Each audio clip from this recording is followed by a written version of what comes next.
Okay, so if any of you are wondering what this is actually part two or three, I don't know, of the scam, the of what happened last weekend when I went out with some fellas. A, I was spiked. B, I was robbed. And C, my wife was then extorted for money. Um, Now, being an ex-private investigator amongst a lot of other things, um, I have two more stages to go. I've pretty much put the case together for the police so they don't have to do anything. But I just need to get two more bits of footage. And that is there is a CCTV in on the road facing the gates of our subdivision. So I am going to go and visit the Barangay Hall and see if they have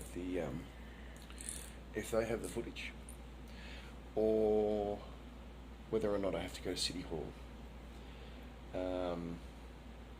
But I've pretty much gathered everything else. I've got the documents, I've got the signatures, I've got her photo, or its photos.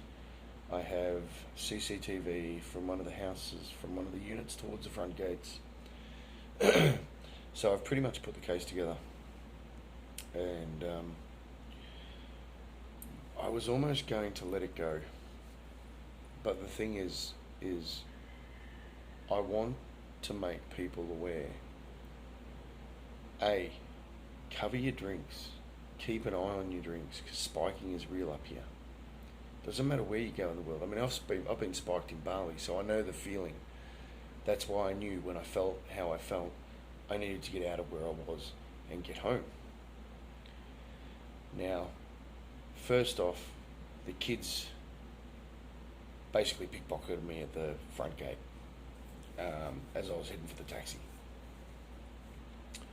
Because there was a group of about 10 of them. They just come bang, and like, trust me, they hit all my pockets, everything, faster than you can blink. Then secondly, this person, Bakla, over here, Ladyboy, Benchong, Katoi, depending on which part of the world you've ever visited as to what they're called. Basically a boy that dresses as a girl, may not have done it. Yeah, anyway, I digress. So I'm sitting in the taxi and I'm showing my phone to the driver as to where to go. The back door opens, and when I look backwards, all I see is a girl. And she says, "Oh, I'm going to Telside too, can I join you?" So I sort of thought to myself, well, why not? You know, I mean, I'm a nice guy, you know. Yeah, all right, sweet. We'll split the cab fare. And we pull up at the gates. She decides to, because I'm like starting to lose my faculties by the time I got to the gate.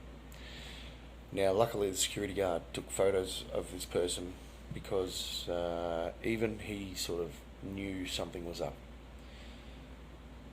So the cheeky person was so confident that I was a single Westerner that she's even sitting there doing this in the photos. Face plain as day. But she didn't realise I had a Filipino wife in the house. Now, the next part that I remember is standing in here and her telling my wife, "Oh, you've got to give me 3,500 because I've been paying for his drinks and everything else." No, you fucking didn't. I had one beer upstairs and one beer downstairs because I'd already had enough to drink. And then I started to feel and I'm pretty sure I know when it was spiked. It was when I put my beer down upstairs, turned around to keep, to videotape the dance floor and everything else, or take a photo with one of the girls, and spun around, grabbed my beer, and just sculled it. Because, as my father always said, I don't drink, I just scull. So, that's when I started. Obviously, that's when I would have ingested it. So I've then chosen to leave the club and go back downstairs because it was getting late. I sat at a bar, was speaking with a Western couple, having a beer, and I must have mentioned to them that I was about to leave or the guy that I had actually gone to the nightclub with was there as well. And I said, I don't feel good. I don't feel good. Something is not right. I need to go home. So I stood up. I went to walk to the taxi. I had obviously dropped my phone from my bag. One of the young ladies said, "Sir, you've dropped your phone," and handed it back to me. So clearly my bag had already been opened, but I didn't realise. The kids the kids then got me at the gateway. But when I was in the taxi, just the back door opens and this person says, "Oh, I'm going to tell us so too."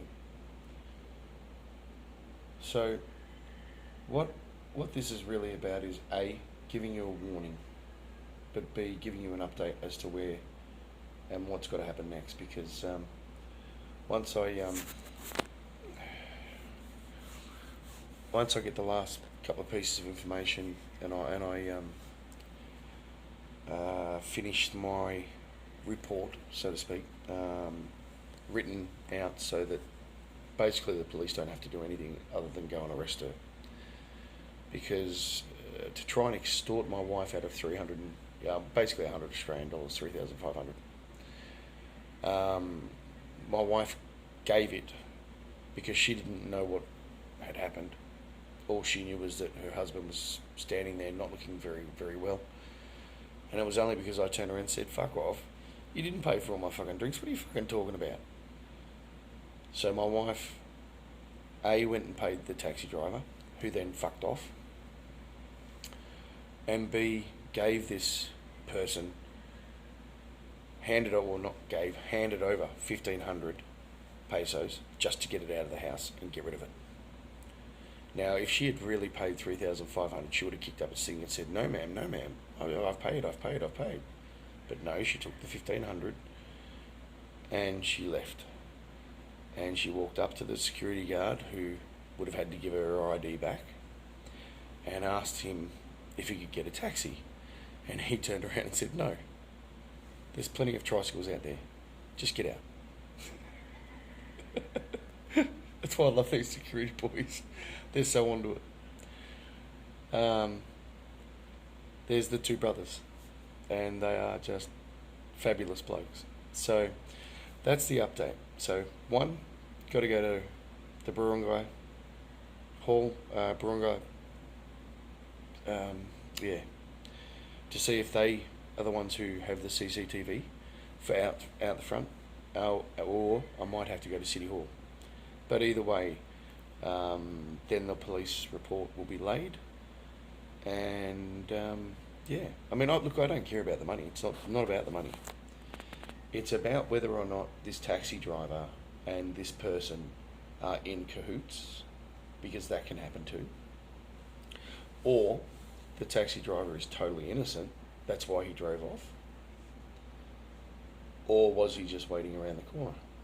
Or to get his slice? Or waiting for a phone call? Don't know. That part I'll never know, because that'll be up to the police to investigate, that part. But everything else I've got all the information, the statements, everything. It's all organised. So that's where it's at. But anyway, happy April Fool's Day. That's the update of what's coming over the next few days, and I'll keep you updated. So, just guys, take care out there. Honestly, I'm generally 100% situationally aware because of the training that I've had in certain areas, in certain things I've done. Also the fact that I'm an ex-street kid.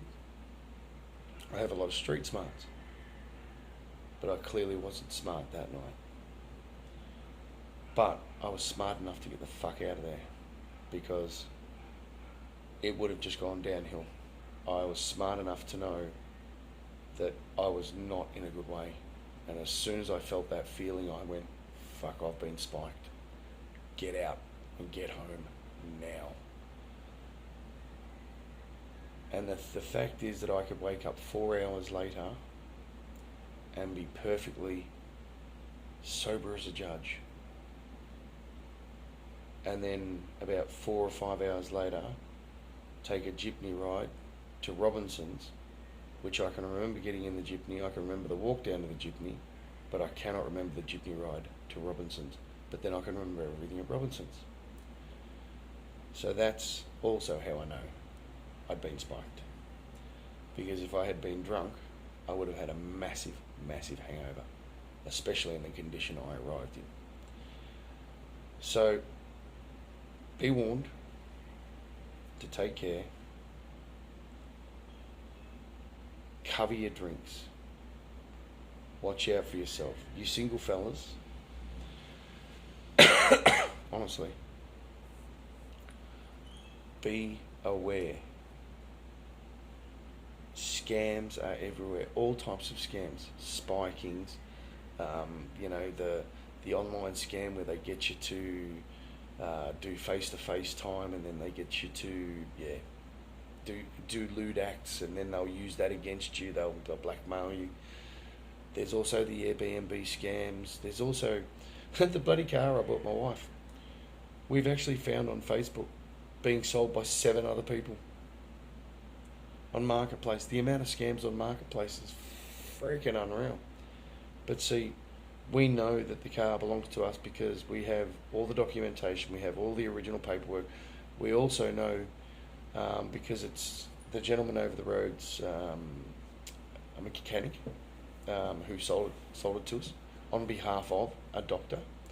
We also have all the security tags, and because it's basically an ex-VIP car. So anyway, so that's where it's all at. So I'm sort of digressing a little bit. Anyway, happy April Fool's Day, and that's the update for So part 3 or 4 or 5 or whatever it is will be coming in a few days. So have a great day, guys. God bless. Keep it real.